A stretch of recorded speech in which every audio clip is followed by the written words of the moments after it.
Salut à tous les amis, j'espère que vous allez bien. Aujourd'hui, jour spécial, le 24 décembre 2021, c'est le réveillon. Alors prenez soin de toute votre famille, passez de bonnes fêtes et passez surtout de bons moments en famille, c'est le plus important. Voilà, je tenais à vous passer ce petit message. Je remercie à tous les modos de ma chaîne, je remercie à tous les abonnés qui ont été respectueux, à tous ceux qui sont sur ma chaîne et tous ceux qui sont passés sur ma chaîne. Voilà, je remercie tous ceux qui sont intervenus en direct comme Sœur Arthur, merci à toi, à tous les autres qui sont montés aussi, Lies, petit Lies 13, merci à toi aussi. Voilà, bon, je vais arrêter avec les remerciements. Que dire, bon là je tenais à vous faire une petite vidéo du bilan de la demi-saison. Je n'ai pas trop le temps, donc là je suis en train de rentrer des dernières courses de Noël. Voilà, je foute un peu en retard. Et alors de quoi on peut parler? On va se faire vite fait un petit bilan vite fait. Alors, que dire de cette demi-saison? Alors si on part pour le championnat, on se retrouve donc deuxième à égalité de points avec Nice, donc 33 points derrière le club de la capitale qui a 13 points d'avance il me semble, avec un match de plus que l'OM, dont on aura le match à jouer face à Lyon, mais on en parlera ensuite. Donc point de vue comptable, on va dire que c'est pas ouf si on regarde la moyenne anglaise des 2 points par match. Normalement si on fait le calcul, on devrait être à 36 points. Donc il y a un léger retard, voilà, donc on a 18 matchs, je vous le rappelle, pas 19. Donc un léger retard. Alors ce léger retard, on va le dire que c'est surtout à domicile que ça pêche du côté de l'OM, avec quelques petits faux pas comme contre Metz, le match nul, la défaite face à Brest. Voilà, après le premier match nul aussi au début de saison face à Bordeaux, où l'on mène 2-0, on se fait remonter 2-2. Voilà, des petites choses qui ne sont pas allées, surtout à domicile. Et à l'extérieur, finalement, l'OM a tenu son rang. Voilà, mis à part peut-être un match plutôt raté du côté de Lille. Je vous rappelle, on a perdu 2-0. Sampaoli avait changé un peu son système. Il a voulu passer à 4 derrière, ça n'a pas fonctionné. Donc une bonne défaite 2-0 bien méritée du côté du LOSC. Mis à part ça, donc on parle en général du début de saison. Alors Sampaoli nous a fait son petit système à 3 derrière avec une philosophie de jeu tout en possession de balle. On frôle à chaque fois les 70-75% à tous les matchs. On a le contrôle du match en début de match souvent, voilà, donc les premières mi-temps on a tout le temps le ballon. On arrive quand même à bouger tous les blocs, mais arrivé dans la zone fatidique, on a toujours du mal à se mettre en bonne position, dû sûrement au déplacement que ça demande, ce système de jeu. Beaucoup de déplacements, beaucoup d'efforts physiques pour garder le ballon, toujours un pressing intense à récupérer le ballon haut, et donc on pêche devant les buts. Voilà, c'est ce qui nous pose comme problème actuellement. Donc beaucoup d'occasions en début de match loupées, manquées par manque de précision. Et par la suite, dans tous ces matchs-là, on peut s'apercevoir qu'en deuxième mi-temps, actuellement surtout en ce moment, on pêche physiquement, donc on a moins de mouvement, moins de mouvement des joueurs marseillais. Et de l'autre côté, les joueurs adverses, l'équipe adverse a compris le système, se met à monter un peu plus haut dans le pressing, se rapproche du porteur du ballon. Donc ça nous pose un problème pour les relances et finalement techniquement on fait des petites erreurs. De l'autre côté ils prennent confiance, et en prenant confiance, donc c'est des équipes souvent qui jouent en contre en face, et des équipes qui jouent en transition rapide, comme nous on fait jamais ça, donc nous on peut ne pas les surprendre derrière, eux ils nous surprennent. Voilà, comme le but qu'on a pris là face à Reims. Vous voyez, c'est une récupération haute. Rongier n'est pas replacé en arrière latéral droit. Saliba met du temps à se replacer sur le latéral gauche, que Rémois qui monte Conan. Voilà, donc le déplacement est fait, l'écart est fait. Derrière, il y a Camara qui est mal placé. Il couvre un petit peu Ekitike dans ce déplacement. Il ne le suit pas dans ce déplacement. Finalement, il se retrouve tout seul devant les buts. Voilà, donc après, on a Kalitakar qui est mal placé aussi sur ce but-là. Voilà un exemple de ce qui ne va pas pour l'OM. C'est difficile de tout le match, pendant tout un match, de se concentrer avec cette philosophie de jeu. Il faut toujours être à 100%. Et avec l'équipe jeune qu'on a, avec l'équipe jeune qu'on a, j'ai bien peur que ça pose beaucoup de soucis, que ça soit en dents de scie les résultats, ça va être ça toute la saison. Voilà, on aura une période où ça va réussir, on aura tout qui va dans le bon sens, mais d'autres où ça sera au contraire, comme là contre Reims, contre Brest, contre Metz, contre Troyes, c'était pas terrible, on a eu un peu de coup de bol de l'emporter ce match-là qui était une purge. Voilà, donc particulièrement pour le projet de jeu de Sampaoli, je pense qu'il faudrait peut-être qu'il change un petit peu, qu'il change de corde à son arc. Peut-être changer un peu de philosophie de jeu, tout le temps à vouloir posséder le ballon, peut-être à le laisser aux adversaires, voilà, comme on a fait à Strasbourg. Voilà, comme on a fait à Strasbourg, on a enlevé Guendouzi, moins de pressing, on a laissé un peu le jeu aux Strasbourgeois qui n'ont pas trouvé la solution.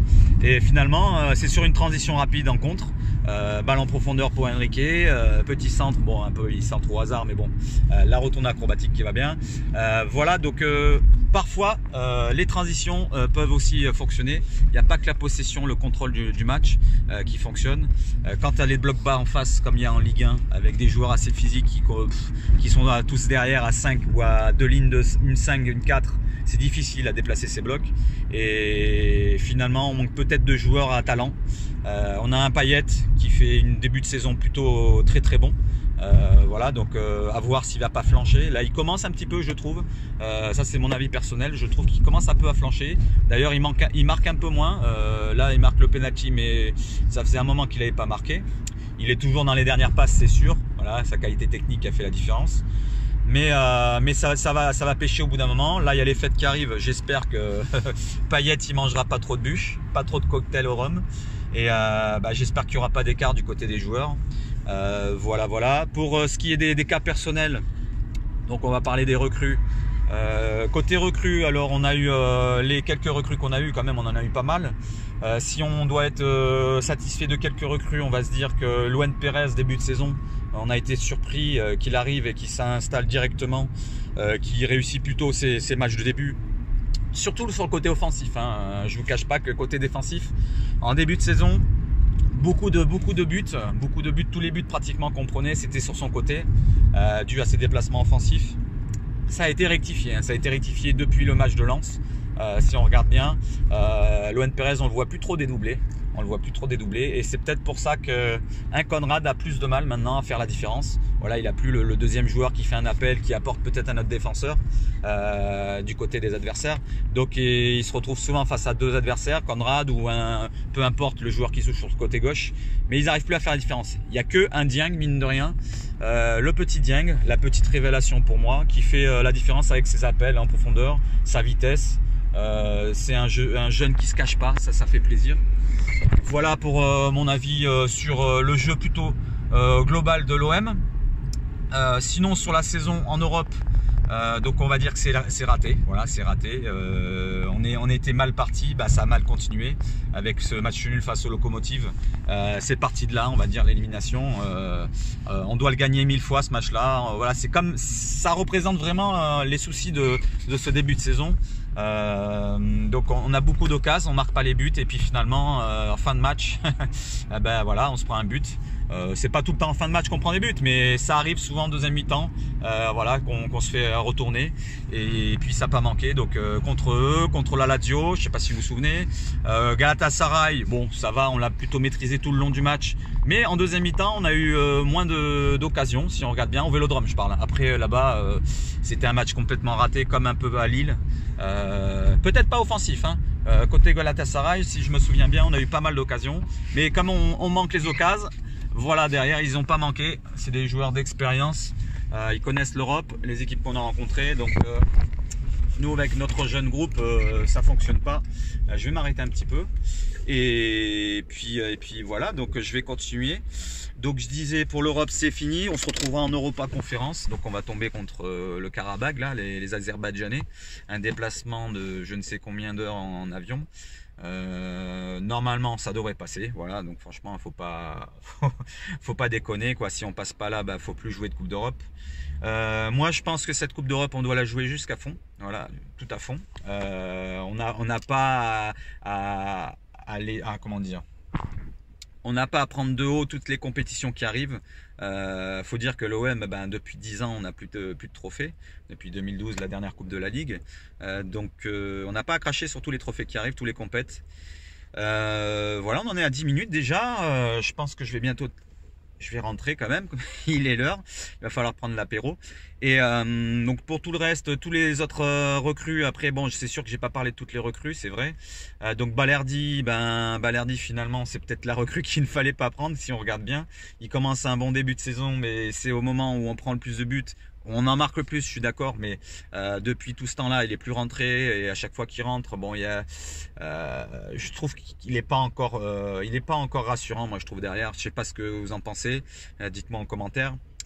Finalement, la bonne recrue, c'est peut-être un joueur qu'on avait déjà, c'était Kaletakar, côté défense, voilà, qui nous a ramené le côté rassurant, même si, je pense qu'il va partir là cet hiver, ça va encore être un problème. Du côté des autres recrues, qu'est-ce qu'on en a? Saliba, très très bonne recrue, franchement, j'ai été surpris de son niveau, je pense que c'est même peut-être le meilleur défenseur qu'on a actuellement. C'est le meilleur défenseur à regarder de près. Il mériterait peut-être de rentrer dans le groupe des Bleus, pourquoi pas, mais ça va être difficile, hein. C'est dommage qu'on n'a pas d'option d'achat sur le prêt, ça va être difficile de le garder la saison prochaine. Pour Luan Pérez, donc je l'ai dit, surpris qu'il soit acclimaté assez vite. Là, il a eu un petit coup de mou après en cours de saison, mais là finalement il se reconcentre sur les tâches défensives, ça lui va plutôt bien. Du côté du milieu, on a un Guendouzi en feu, donc le foufou, le Guendouzi, le foufou. Il est partout, devant, sur le côté, à gauche, à droite. C'est peut-être la meilleure recrue pour moi. C'est la meilleure recrue pour moi, Guendouzi. Ensuite, on a eu Under qui avait bien commencé, franchement, qui pétait le feu d'entrée de saison. Il marquait but sur but, peut-être pas dans les passes, mais au moins il marquait ce qu'il tentait. Faut dire que c'est le joueur qui frappe le plus au but devant tous les autres, hein. J'ai regardé les stats, même devant Payet et Milik. Et finalement, là, il a incalé un petit peu depuis sa petite blessure au dos. Voilà, donc il a des pépins physiques au dos. Il n'est pas revenu depuis. Là, il a repris contre Reims. C'était pas ouf. Donc Under, on va attendre sur le reste de la saison. Sinon, c'était plutôt réussi. Après, qu'est-ce qu'on a? Donc Balerdi, pas réussi pour moi. Saliba et Guendouzi, c'est les grosses réussites. Après, qu'est-ce qu'on a? Conrad, on avait un petit peu, on était satisfait de son début de saison. On avait les yeux éblouis par ses premiers gestes du côté de Montpellier avec ses dribbles face à Samba où il a éliminé comme un rien. Sa pré-saison aussi était pas mal du tout à Conrad. Mais après, il s'est un petit peu enfermé dans les mêmes problèmes qu'un Henrique, je trouve. Trop hésité à prendre des risques, même s'il en prend beaucoup plus quand même qu'Henrique. Il arrive à moins faire de différence. C'est peut-être ce que j'ai expliqué tout à l'heure, les montées de Luan Pérez un petit peu moins importantes maintenant. Ça permet maintenant d'avoir deux joueurs sur lui, sur Conrad, quand il y a un joueur central, quand il joue à 5, plus le latéral droit adverse, si vous voyez ce que je veux dire. Donc Conrad a plus de mal maintenant à faire la différence. Et quand il l'a fait, malheureusement, il n'est pas assez précis dans ses centres, pas assez précis dans ses tentatives, parce qu'il tente parfois, mais c'est très rare, même s'il tente de frapper comme un Under de l'autre côté. Voilà, Conrad, c'est un peu mitigé, donc bon début de saison, et puis après par la suite c'est un peu endormi. Alors est-ce que c'est peut-être aussi dû au voyage qu'il a fait avec la sélection américaine, pardon.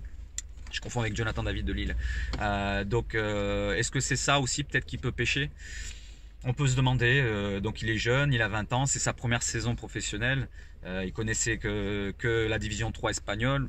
Donc c'est peut-être ça aussi, il manque d'expérience, manque de rythme professionnel à haute intensité.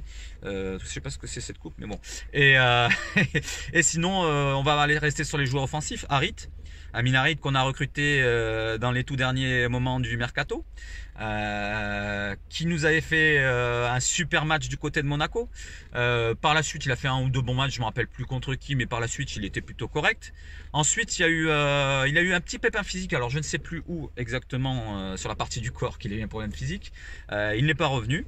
Ensuite, il y a eu un problème du côté de Galatasaray en interne, comme quoi il serait sorti en boîte avec Mehdi Benassia et tout bordel.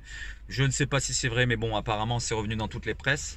Et depuis ce temps-là, on le voit beaucoup moins avec Sampaoli qui l'a mis dernièrement contre Nantes. C'était plutôt pas mal, une bonne rentrée du côté droit en plus. Nous on s'attendait à ce que ça soit le remplaçant de Payet. Malheureusement, Payet est au-dessus du lot. Je pense que tu le remplaces pas comme ça.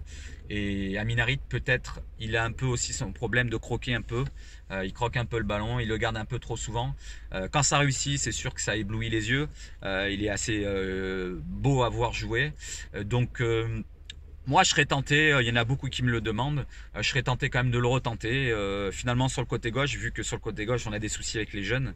Voilà, donc avec Konrad, Henrique, c'est des joueurs qui tentent pas assez, qui font pas assez de différence.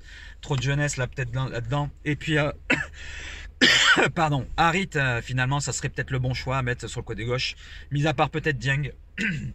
Mais Dieng, il a été exclu là. Il va prendre 3 matchs fermes.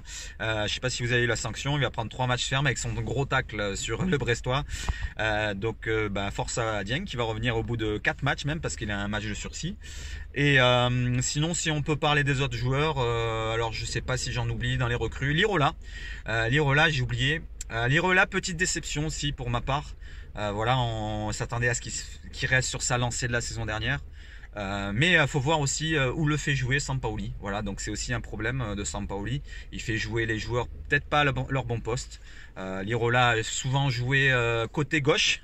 Je sais pas si vous vous souvenez, il a joué côté gauche pendant un moment, en ailier gauche carrément. Il a joué parfois ailier droit à la place d'Under. Il a joué parfois dans le milieu. Il a joué parfois arrière droit dans son bon poste. Mais il n'était pas au top, peut-être physiquement. Il a peut-être pas suivi la bonne prépa physique comme le groupe. La prépa tactique aussi.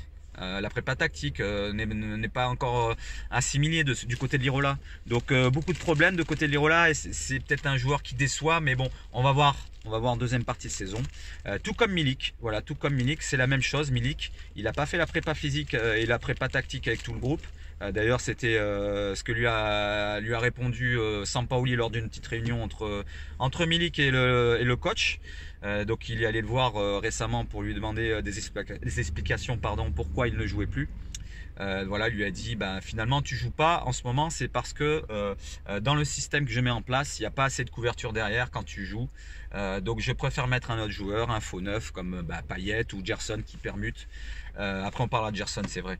Et puis donc Milik finalement dans les matchs, quand on regarde les matchs quand il joue devant, on le voit pas, il a pas assez de ballons dans la surface dû au manque de centre précis du côté gauche par exemple de Konrad. Under lui il est plutôt à tenter ses frappes pardon. Et Payet quand il est un peu absent du match finalement Milik il se retrouve avec aucun ballon. Donc il doit descendre dans le jeu, il doit descendre à 20, 25 mètres, 30 mètres d'au but. Donc c'est difficile pour Milik de faire la différence. C'est un joueur de classe, il faut le mettre tout le temps. Il faut le mettre tout le temps pour moi, pour ma part. Quand on me dit ça joue mieux sans Milik, je suis peut-être d'accord, on voit peut-être plus de possibilités, de mouvements devant, mais t'as pas de joueur efficace devant. Donc ça manque d'efficacité, et l'efficacité viendra de Milik, elle viendra pas de quelqu'un d'autre, mis à part peut-être Payet. Voilà donc pour Milik. Pour Gerson, alors Gerson, on va lui mettre le transfert jusqu'à quand sur le dos, parce que lui il a rien demandé. Donc on l'a peut-être acheté une vingtaine de millions, mais bon il a rien demandé, le petit Gerson.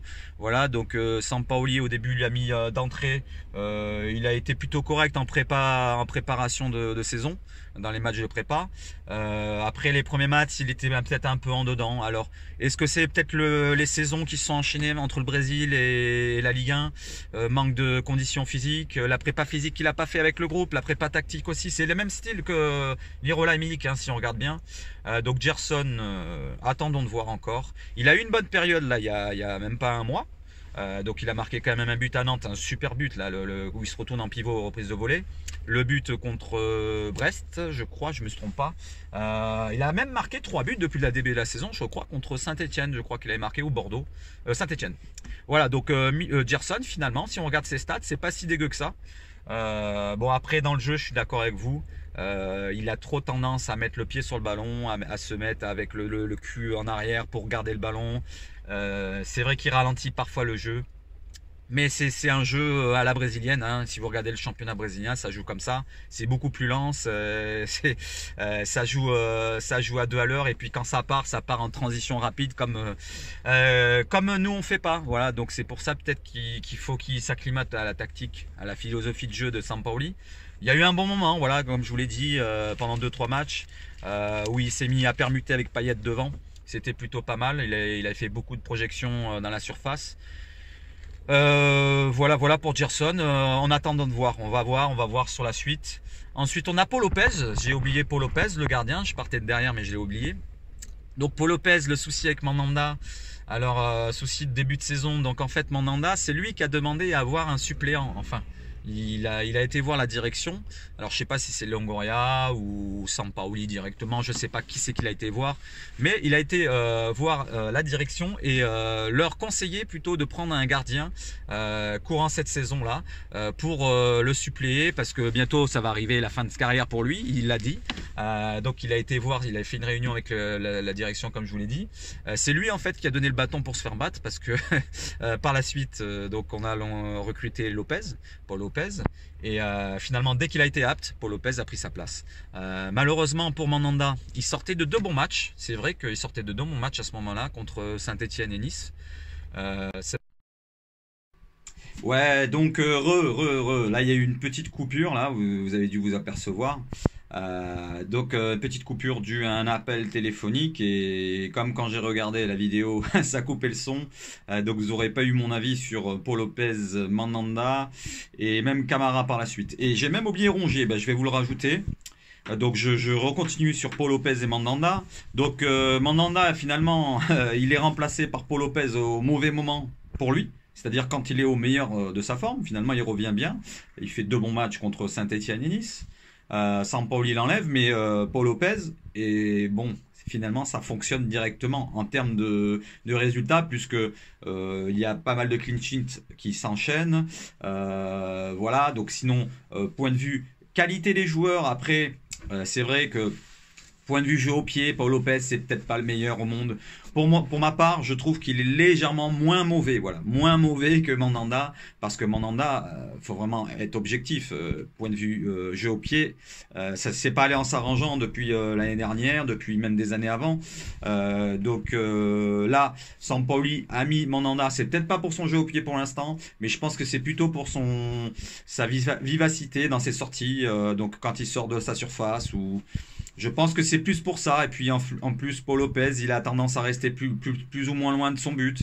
Après, Mandanda peut le faire, mais est-ce qu'il aurait assez de rapidité pour revenir dans son but? Parce qu'il est un peu la charrette. Mandanda donc arrive à la fin de sa carrière. Voilà, donc comme je vous l'ai dit, il a donné le bâton pour se faire battre. Sinon, pour comparer encore les deux, donc Mandanda sur la ligne c'est encore au top, il a encore des bons réflexes, là je suis d'accord. Paul Lopez, donc on n'a pas trop vu encore, on l'a pas trop vu à l'œuvre, parce que finalement on concède pas beaucoup d'occasions. Si on regarde bien, on a tout le temps le contrôle du jeu, jusqu'à quand on prend des petits contres. Voilà, donc pour l'instant, Paul Lopez, c'est une bonne satisfaction pour moi. Voilà, donc si on devait lui donner une note, ça serait un 6 sur 10. Voilà, pas plus, pas moins. Mandanda mériterait de jouer, pourquoi pas. Mais Lopez ne me démérite pas pour autant.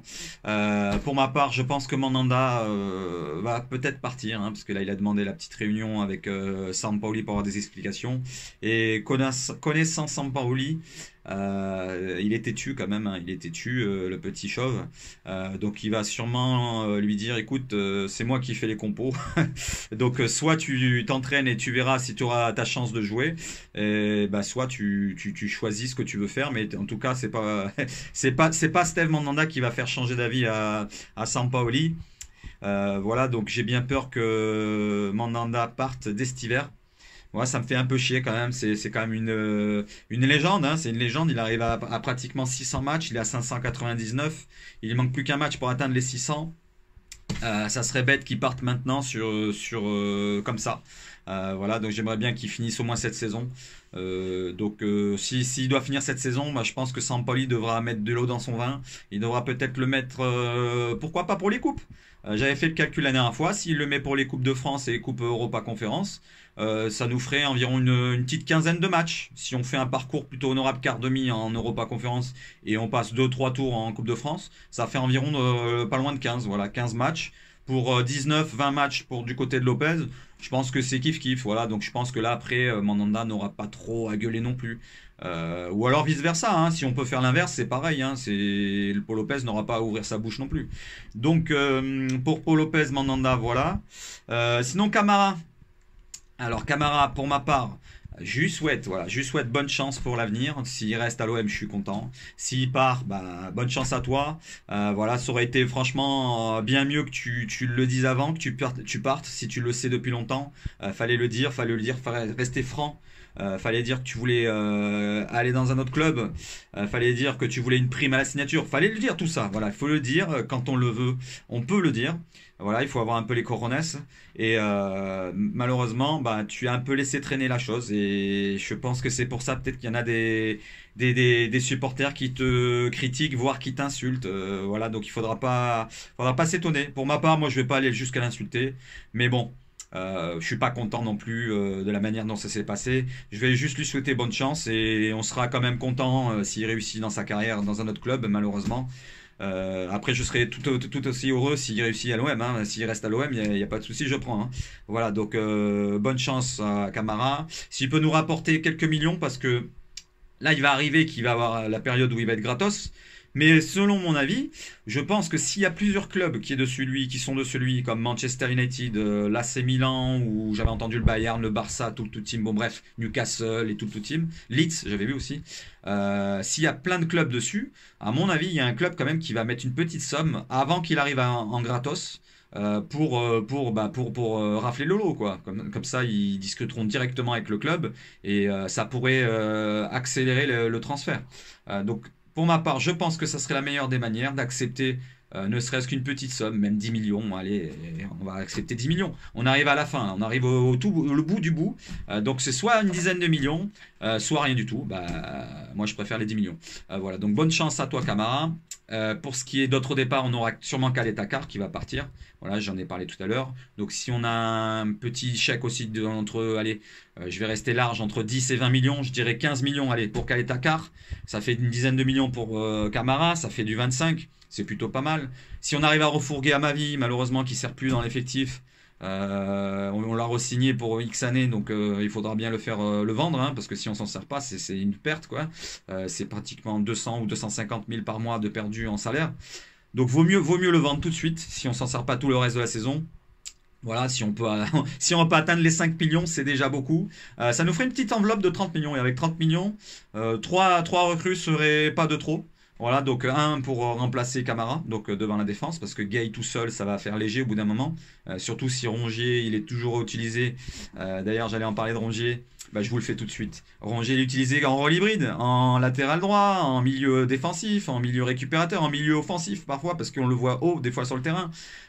C'est peut-être pour ça que contre Reims, il était vachement haut sur le terrain. Il a eu du mal à revenir. Voilà le système Sampaoli où ça pose problème. Rongier, il peut pas tout faire non plus. Hein. Quand on voit Rongier, c'est le joueur qui va dans tous les sens, comme Guendouzi. Et souvent, il y a des trous. Hein. Comme il a expliqué mon ami Lies 13, il y a souvent des trous. Quand il y a un Rongier, par exemple, qui est placé bas en latéral droit et que tu as un Guendouzi qui va se placer haut en offensif droit, donc souvent, il y a un petit trou au milieu parce qu'il reste plus que Camara. Et comme Camara, il reste souvent devant la défense, voire descend entre les deux défenseurs. Donc des fois, il n'y a personne au milieu. Il n'y a vraiment personne de chez personne. Donc ça pose des soucis. Parfois, quand on arrive avec la fatigue en deuxième mi-temps, c'est là où on trouve des soucis. Parce que la fatigue, ça amène quoi? Des espaces. Et les espaces, eh ben, c'est ce qu'ils attendent les adversaires face à nous en transition rapide, comme je vous l'ai dit tout à l'heure. Comme Reims, ils ont trouvé avec un petit contre en fin de match, enfin 75e je crois. Voilà. Sinon pour Camara, bonne chance. Caleta-Car, bonne chance si tu pars. Mandanda, bonne chance, mais ça me ferait chier quand même que Mandanda parte. Et par la suite, Rongier, superbe saison, hein, mine de rien quand même, il fait quelques erreurs, mais bon, il peut pas se démultiplier. Et j'allais enchaîner sur quoi? Je crois que c'est tout. J'ai dû faire tous les joueurs pratiquement. Bon, ben, je vous remercie à tous d'avoir suivi la vidéo jusqu'au bout. On se retrouve donc dimanche normalement à 15h30, 15h30 pardon, pour de l'APL, la première ligue, avec la 18 ou 19e journée, je sais plus. Bon bref, c'est City contre Leicester. Voilà, City-Leicester. Si je le fais, bah, vous le verrez bien, à partir de samedi, je le posterai en programmation. Si je le fais pas, bah, je vous mettrai un petit mot d'excuse, comme d'habitude, vous savez comment je fonctionne. Voilà, selon mon emploi du temps. Pour l'instant, je suis en congé, donc normalement, je pourrais le faire. Mais bon, avec la fatigue des fêtes, là, je vais me mettre un peu bien comme il faut. On va prendre l'apéro, on va bien manger. Et j'espère que de votre côté aussi. Donc, je vous souhaite à tous une excellente soirée de fête de fin d'année. Toute la semaine, si on se voit pas. Donc je vous souhaite une bonne semaine et puis si on se voit, peut-être un petit live pour répondre à des questions, qu'on fera un petit débrief tous ensemble de la demi-saison, tous ensemble, pourquoi pas, ça serait bien. Donc je programmerai peut-être ça, je mettrai peut-être un onglet communauté, restez au courant. Merci en tout cas d'avoir suivi la vidéo jusqu'au bout. N'hésitez pas à mettre le petit pouce, je le répète maintenant, mais bon, c'est au bout de 35 minutes presque que je le dis, ou 30 minutes, je sais pas combien de vidéos là que j'ai mis. Voilà, je vous remercie à tous, passez d'excellentes fêtes et bonne soirée. Allez, bis bis.